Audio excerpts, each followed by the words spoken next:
இவ்வளோ நாள் கத்தர் பிரசன்னத்தெல்லாம் நான் உணர்ந்து வந்தேன். ஆனா இப்ப கொஞ்ச நாளா எனக்கு என்னமோ கத்தர் என் பக்கத்துல இல்லாத மாதிரி இருக்குது.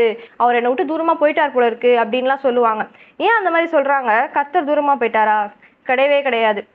நிறைய பேர் கத்தருடைய பிரசனத்தை உணராததுக்கு காரணம் என்ன? அவங்க கத்தரோட ஒரு உறவை வந்து என்ன பண்ண மாட்டாங்க? பில்டப் பண்ண மாட்டாங்க. தேவனோட ஒரு உறவை வந்து வளர்க்க மாட்டாங்க. இப்ப ஒரு கணவனும் மனைவியும் ஒரு வீட்டுல இருக்கிறாங்க. கணவன் ஒரு ரூம்ல, மனைவி ஒரு ரூம்ல இருந்து பேசவே இல்லை. 2 பேரும் ஒரு மாசத்துக்கு பேசவே மாட்டாங்க.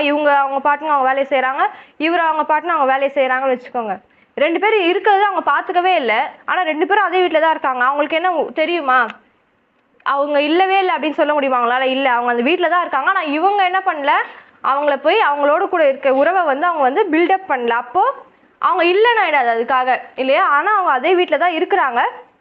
இவங்க வந்து அந்த ரிலேஷன்ஷிப்பை பில்டப் பண்ணல. இவங்க வந்து தனித்து இருக்கிறாங்க, இல்லையா? இவங்க போய் பேசி உட்காந்து 2